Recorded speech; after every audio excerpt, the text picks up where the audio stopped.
Hi guys, good morning. मैं DP से, new force academy से आज आपको इलेक्ट्रोलाइट्स के अपने इस वीडियो में मैं आपको पोलर हाउस के नियम के बारे में बताऊंगा। ये सबसे ही मोस्ट इम्पॉर्टेंट पार्ट है जो सभी प्रतियोगी परीक्षाओं में और कक्षा 12 के बोर्ड एग्जाम्स में भी मोस्ट इम्पॉर्टेंट है। ये लॉ और इसके जो न्यूमेरिकल्स हैं ये मोस्ट इम्पॉर्टेंट है। तो इस वीडियो को स्टार्ट करने के पहले हम कुछ बताना चाहते हैं। इसके पहले वाले जो वीडियो में मैंने आपको जो बताया था, लास्ट वीडियोस में आपको कुछ चीज़ें बताई थी, उन चीज़ों पर हम विशेष ध्यान पहले से हम दे लेते हैं कि वो चीज़ें हैं क्या। तो सबसे पहली चीज़ आपकी क्या आती है कि अगर आप किसी भी इलेक्ट्रोलाइट सॉल्यूशंस का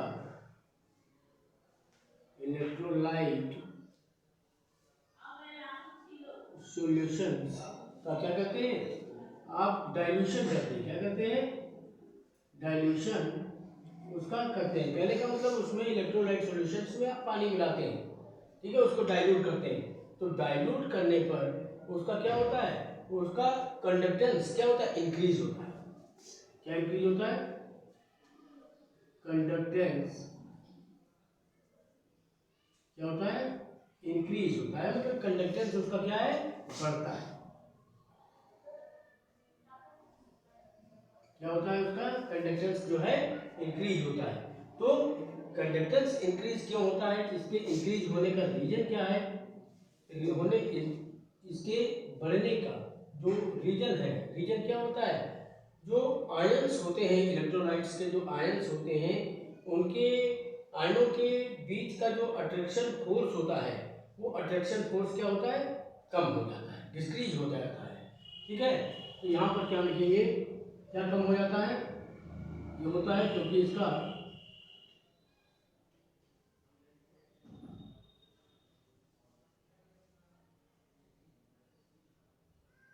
आयोनिक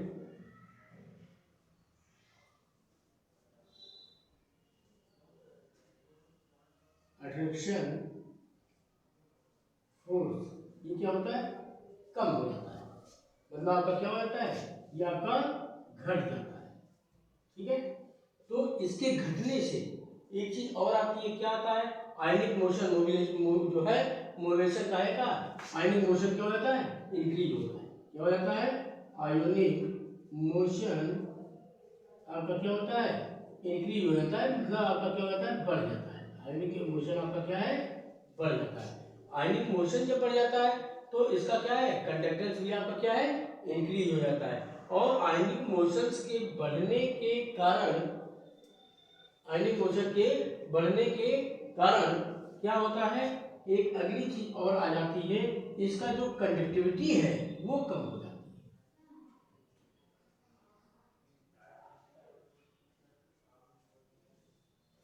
कंडक्टिविटी क्या है, ये डिक्रीज हो जाती है। मतलब ये आपकी क्या हो जाती है, घट जाती है, डिक्रीज हो जाती है। इतनी चीजें होती हैं।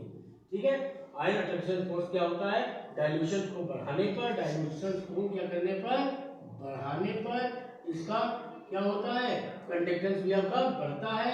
कंडक्टेंस क्यों बढ़ता है, क्योंकि आयनिक अट्रैक्शन फोर्स क्या है, घटता है। आयनिक अट्रैक्शन फोर्स घटने के कारण आयनिक मोशन क्या है, बढ़ जाता है। और आयनिक मोशन बढ़ने पर क्या होता है, इसकी कंडक्टिविटी घट जाती है। तो कंडक्टिविटी को आप कप्पा से रिप्रेजेंट करते हैं और कंडक्टेंस को आप बाहर से जी से रिप्रेजेंट करते हैं। जब आपका कंडक्टेंस बढ़ जाता है तो कंडक्टेंस के बढ़ने पर आपका क्या होता है, मोलर कंडक्टिविटी है ना, या इक्विवेलेंट कंडक्टिविटी भी आपकी क्या होती है, इंक्रीज हो जाती है इसके बढ़ने से। ठीक है, मोलर कंडक्टिविटी या आपकी एक जो है तो आपकी तो मोलर कंडक्टिविटी को क्या बोलते हैं, कैप एम, मोलर कंडक्टिविटी या इक्विवेलेंट कंडक्टिविटी इसको क्या बोलते हैं, कैप EQ। ये दोनों चीजें आपकी क्या आती है, इंक्रीज हो जाती है। मतलब आपकी ये बढ़ जाती है। तो डाइल्यूशन में पहले हमने बताया था आपको कि डाइल्यूशन जैसे जैसे बढ़ाएंगे तो इतनी चीजें होती हैं, ये हमेशा आपको ध्यान में रखना है। लेकिन इसमें एक चीज ये होती है एक चीज ये होती है, ऐसा नहीं है कि इलेक्ट्रोलाइट्स का हम लगातार डाइल्यूशन अगर हम बढ़ाते चले जाएं तो बढ़ाते चले जाने पर उसके मोलर मतलब है आपकी इक्विवेलेंट कंडक्टिविटी भी लगातार बढ़ती चली जाएगी। ऐसा बिल्कुल नहीं होता है। होता क्या है कि अगर हम लगातार इसका डाइल्यूशन बढ़ाते जाते हैं तो डाइल्यूशन लगातार बढ़ाने पर एक ऐसी जो है ऐसा पॉइंट आता है जिस पॉइंट पर मोलर कंडक्टिविटी या इक्विवेलेंट कंडक्टिविटी क्या है, ये दोनों आपकी स्टेबल हो जाती है, स्थिर हो जाती है, फिर वो बढ़ती नहीं है। एक ऐसा पॉइंट आ जाता है और उस पॉइंट को हम क्या बोलते हैं, इनफिनाइट कंडक्टेंस या आपका जीरो कंसंट्रेशन उसको हम कहते हैं। तो जैसे इस चीज को हम एग्जाम्पल के तौर पे हम देखते हैं, क्या देखते हैं, जैसे हमने किसी का वॉल्यूम ले लिया, कितना, ये आपका हो गया वॉल्यूम और ये आपका क्या हो गया मोलर कंडक्टिविटी, मोलर कंडक्टेंस हो गया, या तो क्या है वॉल्यूम। अगर सपोज दैट हम वॉल्यूम कितना लेते हैं 1 ml, किसी भी इलेक्ट्रोलाइट्स का वॉल्यूम कितना लेते हैं 1 ml, तो इसका कंडक्टेंस कितना हो जाता है 0.2 ओम। मोलर कंडक्टिविटी का जो यूनिट होती है क्या होती है, ohm inverse centimetre square mole inverse, या इसको हम बोल सकते हैं mole centimetre mole square mole inverse, या इसको हम क्या बोल सकते हैं siemens centimetre square mole inverse. इसको इस तरीके से भी लिख सकते हैं, लेकिन मैंने ओम का कर दिया तो ओम inverse centimetre square mole inverse हो गया। अगर हम वॉल्यूम इसका कितना लेते हैं 2 ml, सपोज दैट वॉल्यूम कितना ले लिया, बढ़ा दिया मैंने, इसका कितना बढ़ा दिया 2 ml कर दिया, तो इसका वॉल्यूम कितना हो जाता है 0.21 ओम inverse centimetre square mole inverse. अगर वैल्यू मैंने 3 ml ले लिया तो इसका कितना हो जाता है 0.22 ओम inverse centimetre square mole inverse.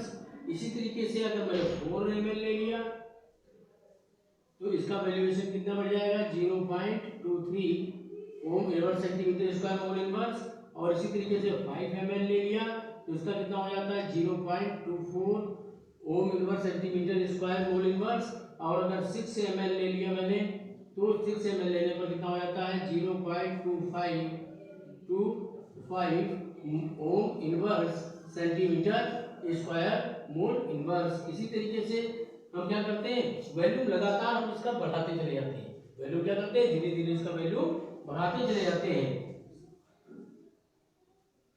Volume कैसे बढ़ाते हैं, सपोज दैट इसका वैल्यूम मैंने कितना ले लिया 10 ml, कितना ले लिया तो 10 ml पर इसका कितना हो जाता है, जो इसका मोलर कंडक्टेंस है वो कितना हो जाता है 0.3, बढ़कर के कितना हो जाता है लगातार बढ़ रहा है, तो यहाँ पर कितना हो गया 0.3 ओम inverse centimetre square mole inverse हो जाता है। इसी तरीके से 10 के बाद 11 ml ले लिया मैंने, सपोज दैट कितना ले लिया 11 ml और बढ़ा दिया तो कितना हो गया 0.3 ओम inverse centimetre square mole inverse है। तो इसको बढ़ाया तब भी उतना ही रहा, और ज्यादा हम इसका डाइल्यूशन बढ़ा देते हैं, हमने 12 ml कर दिया, 12 ml कर दिया तब भी कितना है 0.3 ओम inverse centimetre square mole inverse हो गया। ठीक है, इसी तरीके से मैंने कितना कर दिया जो है 13 ml ले लिया, 13 ml लेने पर भी कितना रहता है 0.3 ओम inverse centimetre square mole inverse रहता है। तो कहने का मतलब ये है, यहाँ पर बात यह आ जाती है कि लगातार डाइल्यूशन हम बढ़ा रहे हैं, तो डाइल्यूशन बढ़ाने पर इसकी मोलर कंडक्टेंस इसका क्या है लगातार इंक्रीज हो रहा है, लेकिन एक ऐसा पॉइंट आ जाता है जिस पॉइंट पर इसका जो मोलर कंडक्टेंस है वो सैचुरेटेड हो जाता है ना। कहने का मतलब इसका मोलर कंडक्टेंस क्या है आपका सैचुरेटेड हो जाता है। तो ये पॉइंट आपका क्या हो गया 10 ml पर ये सैचुरेटेड हो जाता है, क्योंकि 10 ml वैल्यू बढ़ाने के बाद इसकी मोलर कंडक्टिविटी में कोई भी ग्रोथ नहीं होती, कोई भी इंक्रीजमेंट नहीं होता, कोई भी वृद्धि नहीं होती। तो कहने का मतलब ये है कि इसका जो लिमिटिंग वैल्यू है, इसकी जो लिमिटिंग वैल्यू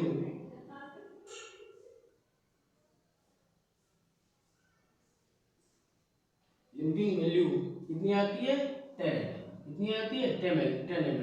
इस 10 ml पर ठीक है इसका जो कंसंट्रेशन है 10 ml पर जो इसका कंसंट्रेशन हुआ,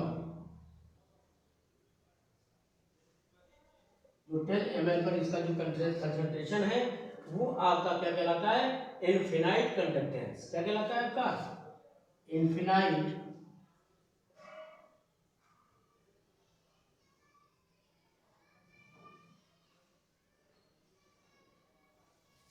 ठीक है, मतलब अनंत चालकता। क्या हो गई है, इनफिनाइट कंडक्टेंस मतलब अनंत चालकता हो गई। जब इनफिनाइट कंडक्टेंस को भी हम क्या बोलते हैं, इसको हम बोल देते हैं इनफिनाइट कंसंट्रेशन भी कह सकते हैं, या इसको हम क्या बोलते हैं आप जीरो कंसंट्रेशन, इसको क्या बोलते हैं आप, जीरो कंसंट्रेशन बोलते हैं, या इसे हम क्या कहते हैं, जीरो कंसंट्रेशन बोलते हैं। तो जीरो कंसंट्रेशन मतलब ये क्या हो गई आपकी, ये आपकी क्या है, लिमिटिंग वैल्यू है। हाँ, तो हम क्या बता रहे थे, जो है बता रहे थे कि अब इनफिनाइट कंसंट्रेशन के बारे में आप समझ गए। तो इनफिनाइट कंसंट्रेशन या इनफिनाइट डाइल्यूशन या जीरो कंसंट्रेशन होता क्या है, इसको डिफाइन कैसे करेंगे। डिफाइन क्या है कि मैंने बताया था कि 10 ml पर क्या हो जाता है, वो बिल्कुल सेचुरेटेड हो जाता है, सॉल्यूशन इलेक्ट्रोलाइट लाइट सॉल्यूशन क्या होता है, सेचुरेटेड हो जाता है। क्यों, क्योंकि उसकी जो लिमिटिंग वैल्यू जो उसकी आती है वो कितनी आती है, बिल्कुल एक जैसी आती है, समान ही आती है, उसमें कोई भी इंक्रीजमेंट नहीं होता, कोई भी वृद्धि नहीं होती। तो डिफिनेशन क्या हो जाएगी उसकी, a point of value where the conductance of electrolytic solutions cap M और cap EQ is saturated called infinite dilutions और जीरो कंसंट्रेशंस। कहने का मतलब वह बिंदु, ठीक है, जिस पर कोई भी वैद्युत अपघट्य का जो चालकता है वो क्या हो जाए, सेचुरेटेड हो जाए, है ना, उसे हम क्या बोलते हैं, इनफिनाइट डाइल्यूशंस, या उसे क्या बोलते हैं, जीरो कंसंट्रेशन उसको बोलते हैं। तो यहाँ पर हम क्या लिख लेंगे कि वह बिंदु, हिंदी में क्या कर देंगे, वह बिंदु जिस पर या वह आयतन जिस पर किसी वैद्युत अपघट्य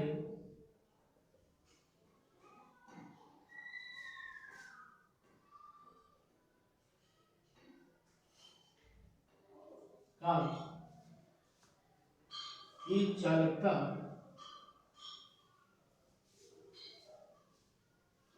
स्थिर हो जाए, ठीक है, क्या कहलाता है आपका, अनंत तरता। क्या कहलाता है, अनंत तरता, ठीक है, या शून्य सांद्रता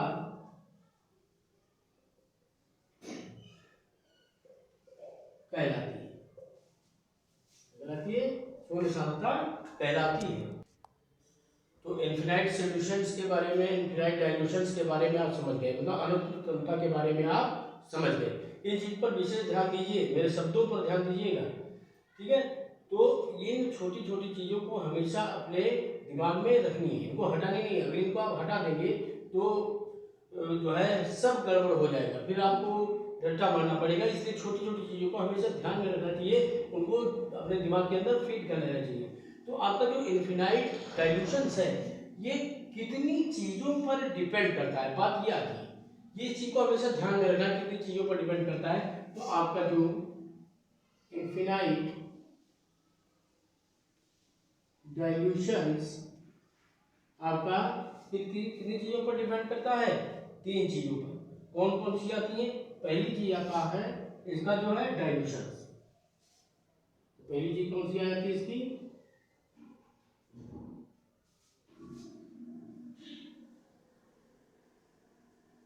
डाइल्यूशंस, ठीक है। और दूसरी चीज इसकी कौन सी आती है, molar conductance.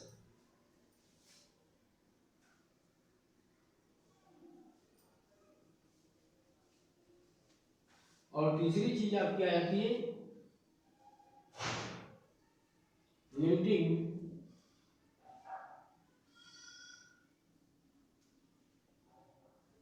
Molar conductance. Conductance. इतनी चीजों पर कि अगर आप डाइल्यूशन बढ़ाते हैं तो डाइल्यूशन बढ़ाने पर क्या होता है, आपका इन्फ्रारेड डाइल्यूशन आपका क्या करता है, डाइल्यूशन जैसे जैसे बढ़ाएंगे तो इन्फ्रारेड तो आपका क्या बनेगा, जो है आपका इन्फ्रारेड डाइल्यूशन बनेगा। ठीक है, जब इन्फ्रारेड डाइल्यूशन बनेगा तो उसकी मोलर कंडक्टेंस क्या हो जाएगी, इंक्रीज होगी। मोलर कंडक्टेंस इंक्रीज होने पर उसकी लिमिटेड मोलर जो लिमिटिंग मोलर कंडक्टेंस है वो भी आपकी क्या होती है, इंक्रीज होती है। इतनी चीजों पर आपको ध्यान देना है। तो आप इतनी चीज समझ चुके हैं कि इन्फिनाइट डाइल्यूशंस काहे पर, इस पर जो है डाइल्यूशंस मोलर कंडक्टेंस और लिमिटिंग मोलर कंडक्टेंस पर क्या करता है, डिपेंड करता है। अब बात अगली आ जाती है ये कि ये इन्फिनाइट कंडक्टेंस के कारण ये इतनी चीजें होती हैं, इंक्रीज होती हैं। अब बात आ जाती है ये डिपेंड किस पर करता है, तो आपका जो इन्फिनाइट डाइल्यूशंस है ये इलेक्ट्रोलाइट के नेचर पर डिपेंड करता है। क्या पर डिपेंड करता है, इलेक्ट्रोलाइट के नेचर पर डिपेंड करता है। तो डाइल्यूशन इज डिपेंडेंट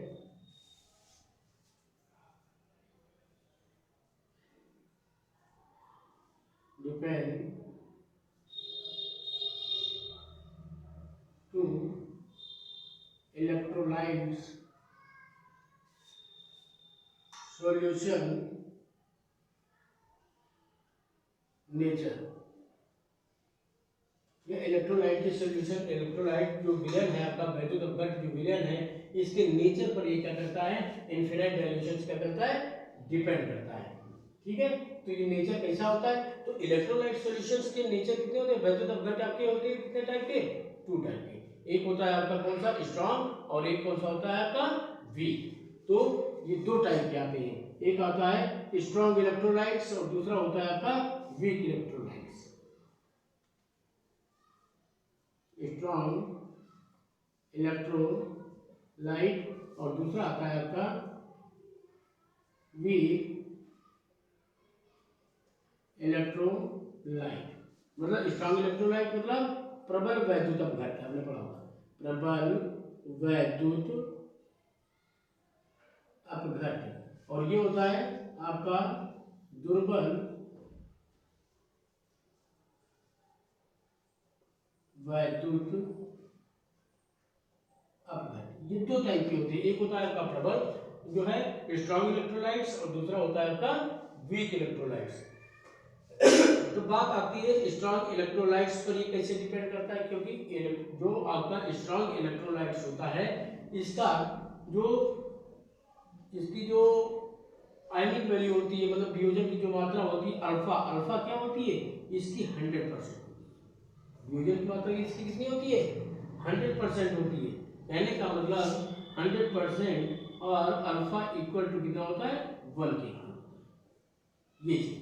लेकिन आपका जो दुर्बल वैद्युत अपघट्ट है इसकी जो वैल्यू होती है, वियोजन की मात्रा जो होती है, इसके डिवाइड होने की जो मात्रा होती है, आयनिक होने की जो मात्रा होती है, आयनिक वैल्यूशन वो कितनी होती है, अल्फा क्या होती है, से क्या होती है नॉट 100%, या अल्फा से क्या होती है कम, कुछ भी हो सकती है अल्फा से, ये 100% से क्या है जो है इसका जो है अल्फा की वैल्यू क्या होगी हमेशा कम होती है। इसलिए इसको हम क्या लिख सकते हैं, अल्फा स्मॉल देन कितना होता है 1, मतलब 1 से बहुत ही कम।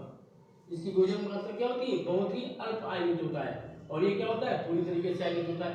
ये अल्प आयनित होने के कारण इस पर ऑस्टवार्ड का लॉ लगता है, कौन सा ऑस्टवार्ड का डाइल्यूशन लॉ किस पर लगता है, वीक इलेक्ट्रोलाइट्स पर लगता है। और स्ट्रॉन्ग इलेक्ट्रोलाइट्स जो होते हैं, जो प्रबल वैद्युत अपघट्ट आपके जो होते हैं उनकी वियोजन की मात्रा कितनी होती है 100% होती है, मतलब जैसे पानी भरो पूरी तरीके से टूट जाती है।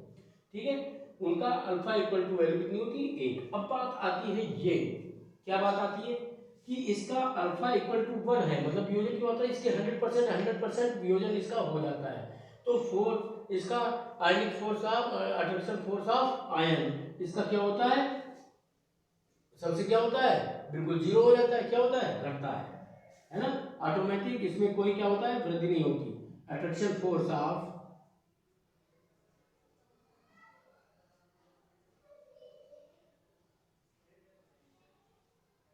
इसमें क्या है, कोई भी ग्रोथ नहीं होती।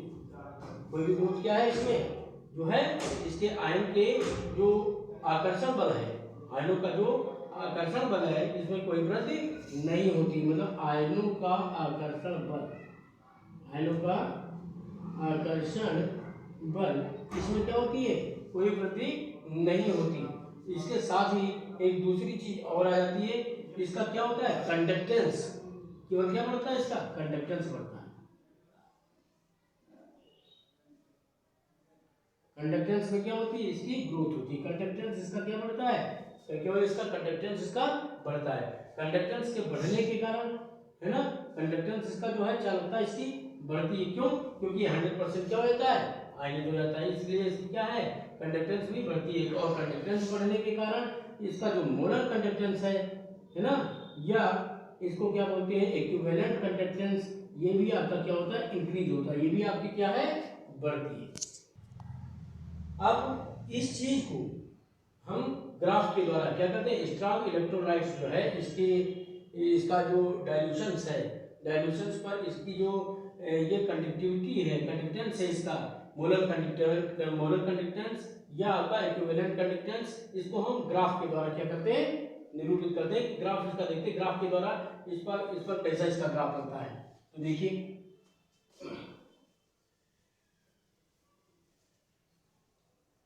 इसकी गणना क्या ग्राफ द्वारा की जा सकती है कि नहीं की जा सकती है। अब आप देखिए, जैसे ये आपका कौन सा हो गया, ये दो एक्सिस हो गया, एक हो गया आपका एक्स एक्सिस और दूसरा हो गया आपका वाई एक्सिस। ये इसका वाई एक्सिस है, ये इसका एक्स एक्सिस है। एक्स एक्सिस पर इसका कंसंट्रेशन कितना लेते हैं, सी। ये इसका क्या हो गया, कंसंट्रेशन, मतलब इसका सांद्रण, है ना।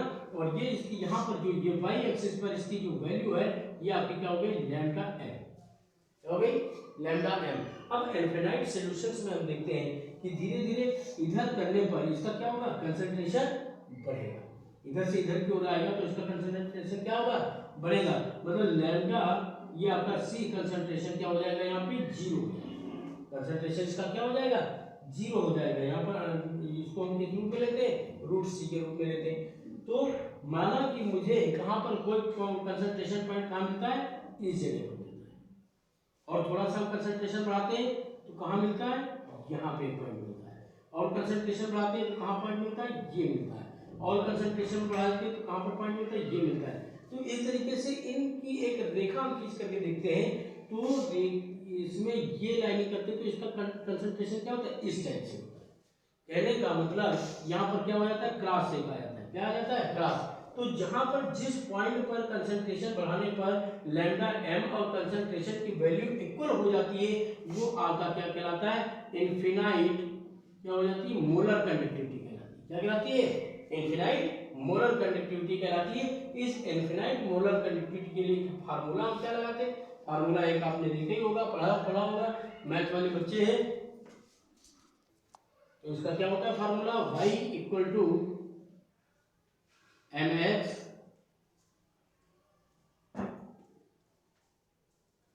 Plus C. ये mx आपका क्या है, आपका अंडर रूट सी हो गया, ये आपका क्या हो गया, सी है, और ये आपका क्या हो गया, y इक्वल टू आपका क्या है, लैम्डा एम। तो ये आपका क्या हो गया, लैम्डा एम पर आपका इनफिनाइट कंसंट्रेशन आपका क्या है, यहाँ पर कितना आ गया, इनफिनाइट कंसंट्रेशन जो है, इनफिनाइट कंडक्टेंस आपका,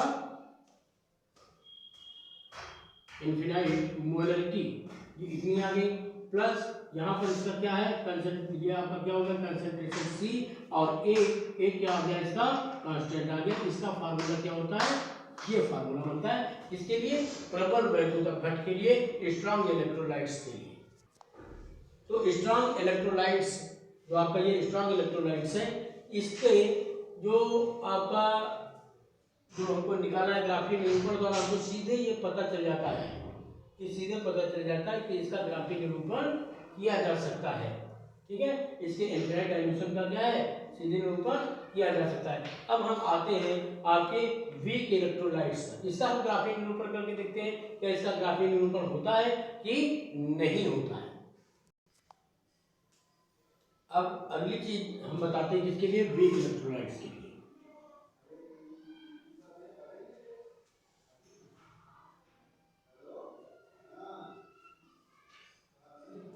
वीक इलेक्ट्रोलाइट्स के लिए बताते हैं दुर्बल वैद्युत, दुर्बल वैद्युत अपघट के लिए। तो इस वीक इलेक्ट्रोलाइट्स में क्या होता है, मैंने आपको बताया था कि इसका डिग्री ऑफ डिसोसिएशन आप जो होती है इसकी मतलब अल्फा, अल्फा इसकी क्या है, degree of dissociation, degree of dissociation मतलब इसकी वियोजन की मात्रा, इसको क्या लिख देते हैं, वियोजन की मात्रा, कौन सी चीज, अल्फा। तो इसकी जो अल्फा की जो वैल्यू होती है वो क्या होती है, बहुत ही लो होती है। कितनी होती है, बहुत ही लो होती है, किससे, 1 से, बहुत ही कम होती है।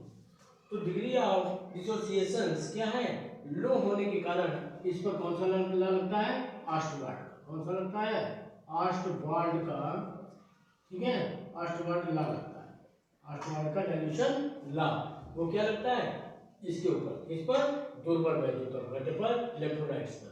क्यों, क्योंकि जैसे ही किसी जो है वीक इलेक्ट्रोलाइट्स का, ध्यान करते हैं, वीक इलेक्ट्रोलाइट्स का क्या करते हैं, डाइल्यूशन इंक्रीज करते हैं, मतलब उसका डाइल्यूशन बढ़ाते हैं, कौन सी चीज, डाइल्यूशन उसका क्या करते हैं, बढ़ाते हैं, है ना। तो डाइल्यूशन क्या है, इंक्रीज करते हैं, इसे हम बढ़ाते हैं।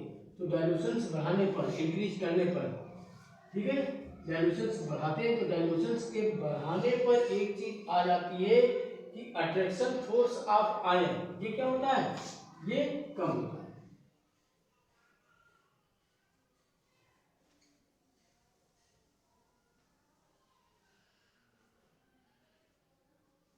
ये क्या होता है, घटता है। डिस्टेंस ऑफ आयन क्या होती है,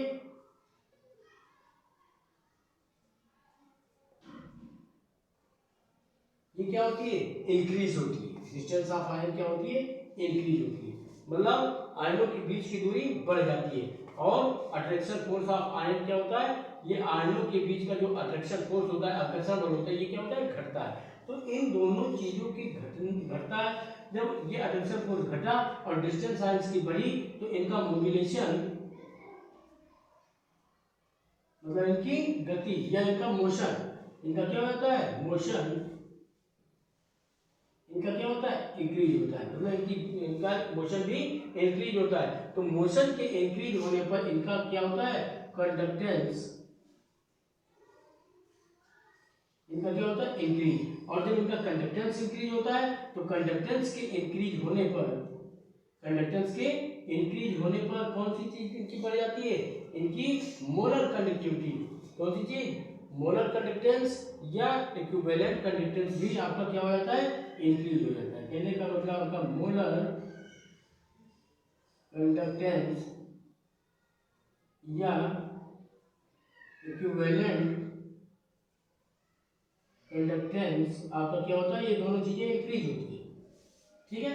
तो ये चीज आप अच्छी तरीके से समझ गए। अब इसके बारे में हम ग्राफ लेते हैं, ग्राफ बनाते हैं कि क्या होता है ग्राफ में। अब देखिए, जैसे ये आपका कौन सा, ये आपने ग्राफ ये बना दिया, ये इसका एक एक्सिस हो गया, एक्स एक्सिस, और ये इसका क्या हो गया, वाई एक्सिस, है ना। अब इसका कंसंट्रेशन आपने कितना ले लिया, सी, रूट सी, इसका कंसंट्रेशन कितना हो गया, रूट सी ले लेते हैं, है ना। किसने दिया, कोलराउस ने। तो हम ये चीज कोलराउस ला के आधार पे लेकर के चल रहे हैं, इसका ये हो गया। तो अब यहाँ पे क्या होता है कि जैसे अगर हम इसका कंसंट्रेशन यहाँ पर कितना हुआ, इतना, इधर से इधर की ओर आएंगे तो हम क्या हो रहा है, इसका कंसंट्रेशन जो है क्या हो रहा है, कम हो रहा है, इधर की ओर बढ़ेगा और इधर की ओर कंसंट्रेशन क्या होगा, इसका कम होगा। तो यहाँ पर तो अब क्या करते हैं, इधर से हम आए, यहाँ पे कंसंट्रेशन वैल्यू हमको यहाँ पर एक पॉइंट होता है, फिर आते हैं तो इसका वैल्यू ये मिलती है, फिर आते हैं तो इसकी वैल्यू ये मिलती है, फिर आते हैं तो इसकी वैल्यू ये, फिर आते हैं तो इसकी वैल्यू ये, फिर आते हैं तो ये, फिर आते हैं तो ये, फिर आते हैं ये। मतलब कहने का मतलब इसका जो ये ग्राफ बनता है, ये कैसा बन जाता है, एक पैरेलल बन जाता है। कैसा बन जाता है, पैरेलल। ये पार्ट इस पार्ट से कहीं भी एक दूसरे को क्रॉस नहीं करते, तो क्रॉस न करने के कारण इसका जो हम जो लैम्डा, इसका जो कंडक्टेंस, इनफिनाइट कंडक्टेंस है, इनफिनाइट कंडक्टेंस ऑफ मोलरिटी, ये इनफिनाइट कंडक्टेंस ऑफ मोलरिटी, ये चीज जो है हम यहाँ इसके द्वारा जो है वीक इलेक्ट्रोलाइट्स की ज्ञात नहीं कर सकते। किसके कारण? ग्राफीय निरूपण द्वारा। तो इसको हम किसके द्वारा ज्ञात कर सकते हैं? इसको हम केवल कोलराउस नियम द्वारा ही ज्ञात कर सकते हैं। इसके द्वारा? कोलराउस के नियम के द्वारा इसे हम ज्ञात कर सकते हैं। इसे ग्राफीय निरूपण द्वारा हम इसे ज्ञात नहीं कर सकते, क्योंकि इसकी धीरे धीरे सांद्रता इसकी क्या होती है? इसका कंसंट्रेशन बढ़ता है। कंसंट्रेशन बढ़ने के कारण, धीरे धीरे बढ़ने के कारण इसका जो ग्राफ बनता है ये कैसा होता है? पैरेलल हो जाता है। तो पैरेलल होने पर ये एक दूसरे को क्रॉस नहीं करते, ये कहाँ पे चले जाएंगे कोई इनका पता ही नहीं है, इसलिए इसका ग्राफीय निरूपण नहीं हो पाता है ना। तो इसका ग्राफीय निरूपण नहीं हो पाता। अतः हम ये चीज कह सकते हैं, क्या कह सकते हैं कि इट इज, इसके बारे में हम क्या लिख सकते हैं वीक इलेक्ट्रोलाइट्स के लिए कि it is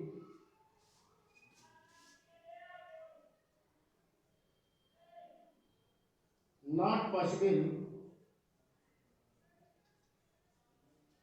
it is not possible to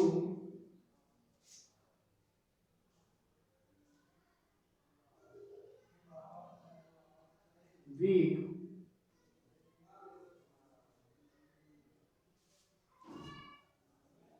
not possible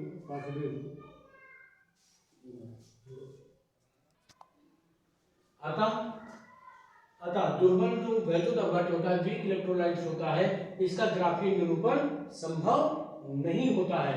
तो कहने का मतलब एक चीज मैंने यहाँ नोट कर दी कि it is not possible to molar equivalent conductance, molar और इक्विवेलेंट कंडक्टेंस, ठीक है, कैप नॉट एन और cap not EQ to weak electrolyte solutions by graphically because graph is parallel to Y axis. Graph क्या होता है? Y axis के क्या होता है? समानांतर। तो ग्राफ के वाई एक्सिस के समानांतर होने के कारण ये समानांतर चला जाता है, पता नहीं कहाँ जाकर के वो काटे जाकर के कितना आप डायल्यूट करते चले जाए। तो ये समानांतर होने के कारण इसका जो है ग्राफीय निरूपण संभव नहीं है। दुर्बल इलेक्ट्रोलाइट्स का, जो आपके स्ट्रॉन्ग इलेक्ट्रोलाइट्स हैं उनका ग्राफीय निरूपण क्या होता है? संभव होता है, ठीक है।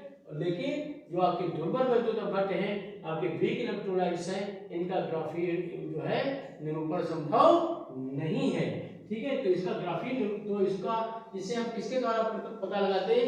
किस चीज के द्वारा इसका क्या होता है? किस फार्मूले, तो इसको निरूपित करने के लिए, इसको पता करने के लिए, इसका कैलकुलेशन करने के लिए कोलराउस ने एक लॉ दिया। क्या नाम दिया? कोलराउस ने एक नाम दिया। उन्होंने दुर्बल वैद्युत अपघट्यों के लिए एक नियम दिया कि जो है किसी भी, मतलब दुर्बल नहीं, सॉरी, कि किसी भी वैद्युत अपघट की अनंत तनुता पर उसकी जो चालकताएं हैं, मोलर चालकताएं या तुल्यांकी चालकताएं, इन दोनों का योगफल उसकी क्या कहलाती है?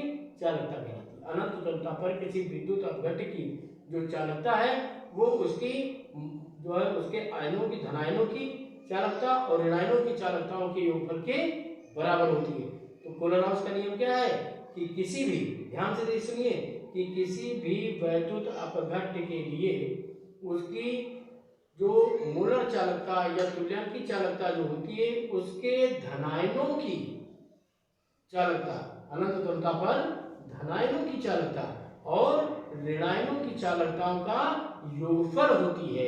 ये किसका नियम है? कोलराउस का नियम। तो चलिए हम इसको क्या करते हैं? डिफाइन करते हैं। मेरे साथ ये डिफिनेशन नोट कीजिए। तो कोलराउस का नियम क्या है? कोलराउस का नियम है कि क्या है? Limiting molar conductance for any electrolytes, ठीक है, कि जो आपकी अनंत जो तनुता पर जो उसकी अनंत तनुता पर जो उसकी चालकता है किसी भी वैद्युत अपघट की इलेक्ट्रोलाइट्स की, चाहे वो आपका स्ट्रांग हो चाहे वो वीक हो, उसके लिए is summation of individual contributions of cation and anion of that electrolytes.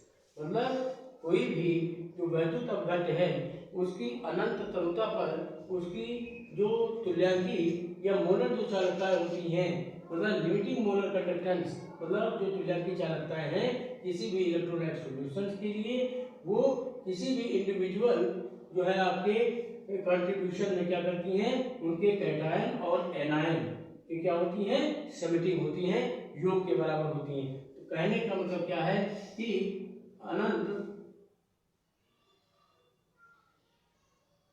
तनुता पर किसी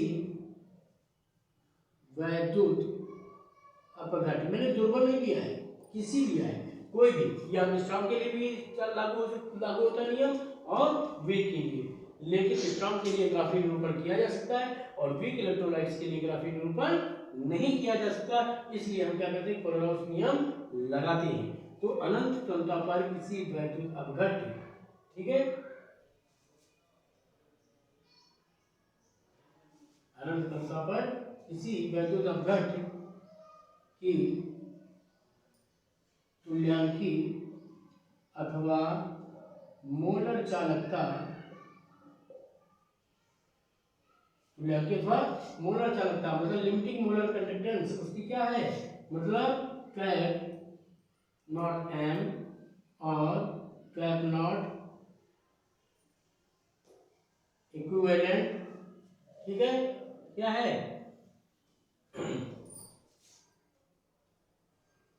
उसके किसके, उस सॉल्यूशंस में जो इलेक्ट्रोलाइट्स के जो आयन हैं, जो वियोजित हुए हैं, डिसोसिएट हुए हैं जो आयन, कैटायन और एनायन, उसके धनायनों और ऋणायनों, ठीक है, ये क्या होती है, इंडिविजुअल कॉन्स्टिट्यूशन, मतलब समिटिंग ऑफ इंडिविजुअल कॉन्स्टिट्यूशन, मतलब उन धनायनों और ऋणायनों के योगफल के योगफल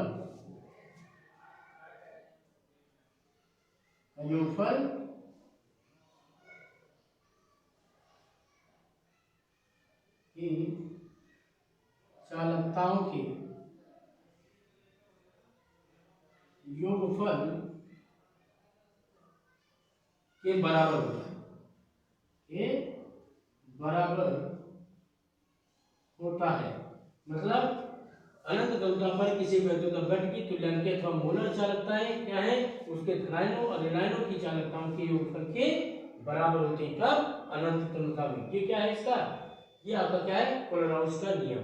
तो कोलोराउस का नियम क्या है, जैसे हम यहाँ पर क्या कर लेते हैं, कैप नॉट एम, अनंत इन्फिनाइट डाइल्यूशन पर मोलर कंडक्टिविटी या उसकी इक्विवेलेंट कंडक्टिविटी, ये क्या होती है, इक्वल होती है किसके, उसकी जो उसकी कंडक्टिविटी होती है, तो आयनों की कंडक्टिविटी को लैम्डा से और कैप से हम क्या करते हैं, उसकी टोटल जो है क्या करते हैं, उसकी टोटल किसी इलेक्ट्रोलाइट्स की कंडक्टिविटी को हम क्या करते हैं, कंडक्टेंस को लिखते हैं, और लैम्डा से हम क्या करते हैं, उसकी आयन के कंडक्टेंस को लिखते हैं। तो लैम्डा नॉट प्लस और प्लस यहाँ पर क्या आ जाएगा आपका, लैम्डा नॉट क्या हो गया आपका, ये आपका ला क्या हो गया, आपका कोलोराउस ला आपका बनकर के तैयार हो गया। अब आगे बात आती है कि कैसे आती है, हमको इस ला के अनुसार किसी दुर्बल वैद्युत अपघट का जो है हमको उसका निरूपण करना, उसका कैलकुलेशन करना है, तो हम कैलकुलेशन कैसे करेंगे। अब आकर के हम कैलकुलेशन इसका देखते हैं कैसा होता है। इनफिनाइट डाइल्यूशंस पे, इनफिनाइट जो है डाइल्यूशंस पे इसकी मोलर कंडक्टेंस, ठीक है, मोलर कंडक्टेंस या इक्विवेलेंट कंडक्टेंस को हम कैसे पता करेंगे, तो पता किसको करना है, जो है किसी वीक इलेक्ट्रोलाइट्स के लिए पता करना है। तो जैसे हम एग्जांपल लेते हैं, इसको कैसे समझाएंगे, एक एग्जांपल के तौर पर, जैसे इसका एक एग्जांपल है, क्या एग्जांपल इसका दिया है, हमको निकालना है जो है कैप नॉट, ठीक है, काय की मोलर कंडक्टेंस है HCl के बारे में जानते हैं, ये कैसा है आपका स्ट्रॉन्ग इलेक्ट्रोलाइट्स है, और कोलोराउस नियम के लॉ के द्वारा हम स्ट्रॉन्ग और आपके वीक इलेक्ट्रोलाइट्स जो होते हैं दोनों का कर सकते हैं। तो इसके लिए ये क्या है, पूरी तरीके से क्या हो जाएगा, डिसोसिएट हो जाएगा। तो इसका क्या हो जाएगा, इक्वल टू, ये क्या हो जाएगा आपका लैम्डा नॉट H प्लस, और प्लस यहाँ पर आपका क्या हो जाएगा लैम्डा नॉट Cl माइनस, ये आपका इक्वेशन हो गई फर्स्ट। इसीलिए हम क्या करते हैं, अब दूसरा वाला पार्ट लेते हैं, हम काय का ले लिया, NaCl का ले लिया, काय की ये NH4Cl का ले लिया, तो cap not NH4Cl ammonium chloride, ये भी क्या है आपका इलेक्ट्रोलाइट्स है। इसको हम क्या करते हैं, जब ये किस रूप में आपका डिसोसिएट हो जाता है, वियोजित हो जाता है, लैम्डा नॉट NH4 प्लस और प्लस यहाँ पर क्या हो जाएगा लैम्डा नॉट आपका क्या हो जाएगा Cl माइनस। ये इक्वेशन नंबर आपकी कौन सी आ गई 2। इसी तरीके से हम तीसरी चीज कहां पर इसको इसमें घोलेंगे, इलेक्ट्रोलाइट्स को डाइल्यूट कैसे करते हैं जल के द्वारा। तो तीसरी चीज हम वाटर मिला लेते हैं H2O, तो cap not H2O equal to इसका क्या हो जाएगा, ये भी तो डिसोसिएट हो जाता है किस रूप में, लैम्डा नॉट H प्लस और plus lambda naught OH minus. ये इक्वेशन हो गई नंबर 3। अब एक फार्मूले के द्वारा हमको इसको पता करना होता है कि कैसे क्या करते हैं कि दो में से एक को घटाते हैं और तीसरे को जोड़ देते हैं। तो जो आपका वीक इलेक्ट्रोलाइट्स है उस वीक इलेक्ट्रोलाइट्स के बारे में उसकी जो है हम कंडक्टेंस क्या करते हैं जो है पता कर लेते हैं कि वीक इलेक्ट्रोलाइट्स का जो है इनफिनाइट कंडक्टेंस उसका क्या होगा। तो इसमें हम क्या करते हैं, देखिए क्या करते हैं 2 माइनस 1 प्लस 3 इस वाले फार्मूले से, इस फार्मूले से हम निकालते हैं। तो इक्वेशन 2 कौन सी, ये वाली कौन सी आपकी NH4 वाली, ये आपकी कौन सी इक्वेशन है दूसरी वाली। तो पहले इस इक्वेशन को हम करते हैं, देखिए इस इक्वेशन को नोट कर लेते हैं, क्या हो जाएगी आपकी दूसरी वाली सेकेंड वाली आपकी क्या आ गई लैम्डा नॉट NH4 प्लस और plus lambda naught Cl minus, है ना, इससे घटा देंगे माइनस कर देंगे इसको 1, है ना, तो माइनस क्या आ जाएगी 1 इक्वेशन कौन सी लैम्डा नॉट H प्लस और plus lambda naught Cl minus.